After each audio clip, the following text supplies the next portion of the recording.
It's tax time again, and suddenly you're hunting down documents from everywhere. Some are paper, some are buried in your email, and others need to be downloaded from, well, who knows where. Wouldn't it be easier if everything was digitally organized in one place, ready to access or share at any time?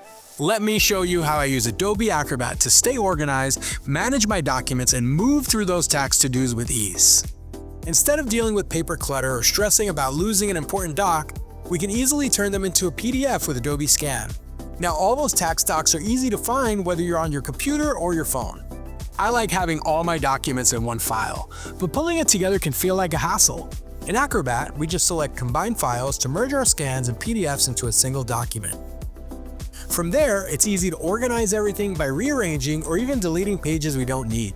I often need to password protect sensitive documents or sign a form, which is usually just another step to deal with.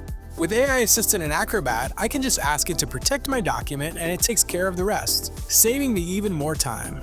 From scanning to organizing to asking AI to secure your document, Acrobat helps make tax prep faster, easier, and a lot more manageable.